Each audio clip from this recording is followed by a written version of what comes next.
Friends, Doc South here. On the chance I haven't told you about this dream, I thought maybe I should. In other words, if I've done this, say 6, 7 months ago, forgive me if I'm repeating it. But I think this, I think in the light of current events and so many people sick or having died perhaps from the coronavirus or other causes, I don't know. I thought this story might be of comfort, and I swear it's true. Now, whether I saw it right or not, what I saw, I'll tell you as best I can describe what I saw and experienced. I was in my room, asleep, well, laying in bed. It was, in the middle of the night. Not exactly sure what time, but in the middle of the night. And a lot of times I'll just plain wake up and I'll lay there and almost asleep, almost not asleep. You know how, yeah, okay, kind of drifting in and out. When all of a sudden in the room there was a kind of dark lightness. Does that make sense? I don't know if there was kind of a humming sound, almost a buzzing sound, like there was a whole bunch of flies or bugs, kind of. Yeah, it was like that, and I looked around and I noticed what appeared were about six, I would say, rectangles that gathered around me, almost like they were pallbearers. Like one at the shoulder, one at the hips, one down near the feet, and then on the left side, same thing. And they were dark, and they looked almost like a kind of, well, almost like steel wool, almost, but dark and black almost. And they didn't have any. They were just shaped like rectangles, and they hummed and buzzed, again like a box full of flies. It'd be the best I can say, or electricity, more like electricity. And I think somehow they let it be known, and I'm not sure exactly how. They didn't communicate by way mouth to ear, but they said, "Don't worry, you're all right. We're not here to hurt you. We want to show you something." Words to that effect. Come on with us. And with that, I lifted out of the bed. And again, if this was a dream, man, this was one heck of a dream. And if it was real, oh my gosh. Well, they said, "Now, don't be afraid. We'll bring you back." And all of a sudden, I'm I'm I'm in a I'm in the town I grew up in. I'll say the town. I grew up in Chester, New Jersey. All of a sudden, I'm on Main Street in Chester, kind of down near the Burrow Field. And I'm in the back of a rack body truck, of all things. Yeah, it's like a 50s rack body truck. Might have been an old Chevy or a GMC, something a farmer might have. And I'm in the back of it. And these beings somewhat faded away, but they said, "Don't step out of the truck. You cannot step out of the truck. Stay in the truck." Do you hear us? It was like that. Yeah. It was like I was talking to Navy chiefs, or they were talking to me. "Stay in the truck. Shut up." Yeah. They were nice. They didn't tell me to shut up, but they said, "You stay in the truck." And, well, I look over and the truck kind of went into the Burrow Field. And there in the Burrow Field, now trucks aren't supposed to be in the Burrow Field, but this truck didn't seem to bother this truck or whoever was driving it. And I really couldn't see who was driving it. And there sitting at a big old picnic table is members of my family.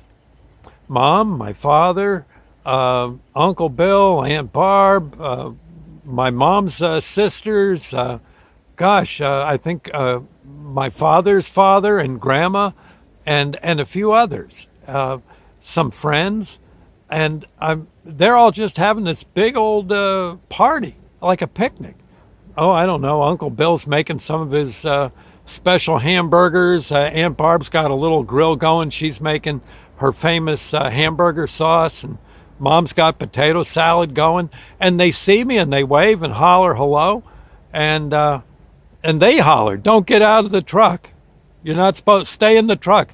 But Mom brings me over a hamburger. Yeah, with the sauce on it and everything. Oh man, did it taste so good on a hard roll. I'm munching away. I said, "So how you doing, Ma?" She said, "Fine, fine." And I, she says, she says, "Could you help me with the chore?" She says, "I want to get some stuff out of the old house and take it down to that antique dealer in town." I said, "Well, yeah, I guess, sure." So Mom doesn't get in the back of the truck, but we go back to the old house, and she had various things that had to get loaded on the truck. I couldn't get out of the truck. I had to, but they were throwing stuff on, and we took it down. Mom rode in the cab, and we went to this friend's house, an antique dealer I knew, and we evidently, Mom goes and knocks at the door and says, "Oh, she's not up yet." She says, "She's not up yet." I said, "Mom, it's 2 in the afternoon." I said, "At least it looks like it is." She says, "No, she's not up yet. We'll just, here, hand me this stuff. I'll leave it on her porch for her when she wakes up." She says, "Let's go see your Uncle Don." And I said, "Well, yeah, sure. I didn't see him at the picnic." She says, "No, but she says, maybe he's up." And we go, we drive over to, again, whoever's driving the truck drives over, and and Mom goes walking into the house. She says, "No, no, he's still up in his room. He's asleep." "Well, let's go back to the picnic." And I don't know, go back to the picnic, and we're eating something, I don't know, some kind of Jello concoction maybe Grandma made. And again, I'm in the truck, and I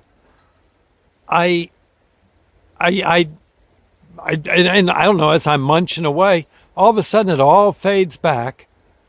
And oh, by the way, it was the most beautiful of days, and it was so cool to see everybody, and to be there as part of the invited to the picnic. I get, all of a sudden, I'm back in my room. And the beings said, "There, that should help you." And they just, the buzzing and the light and such in the room all just kind of faded away. And I laid there in the night thinking, what in the heck was that? What the heck was that? And then it hit me. All those people I saw were deceased at the picnic. They were all, some died, 30 years ago, some recently. And the two that we couldn't get to see, who were, one was my uncle and one was a friend. They did have some trouble, minor trouble in their life, nothing to write home about, but they evidently weren't quite ready yet to get into the picnic. It looked like in due time they would, I guess when they woke up or whatever. But the others were just having themselves a time. And I realized that town, the town wasn't the town as it is now in the year 2020. It was as it was, I'd say, back in the 50s or 60s. And I guess evidently that truck must have been used to, take tourists through. And I was a tourist. I don't know. Everyone said, "Hey, we'll see you later," all in due time. And I think it was amazing. They were all just fine and having themselves a ball. I don't know. It's your guess as good as mine. The shadowy vibration beings just said, "There you go. like I said, there you go. We'll see you. Bye now. And they disappeared. And I laid there in the night, like I said, thinking. I don't know. It was one heck of a dream, but I don't think it was a dream. I don't know why I would be picked, except maybe the powers that be know I got a big mouth. And sooner or later I'd tell the story. I don't know. It just, it certainly wasn't frightening, and it certainly wasn't, there was no evil intent. It was all just so beautiful. So beautiful. I guess like Earth should be, but maybe like heaven is. I don't know. Go figure. Yes, our Father, a Lord's Prayer moment for sure. Our Father who art in heaven, hallowed be thy name. Thy kingdom come, thy will be done, on earth as it is in heaven. Give us this day our daily bread, and forgive us our trespasses, as we forgive those who trespass against us. Lead us not into temptation, but deliver us from evil. For thine is the kingdom, the power, and the glory forever. So be it. I'll see you later, friends. Thank you. Bye now.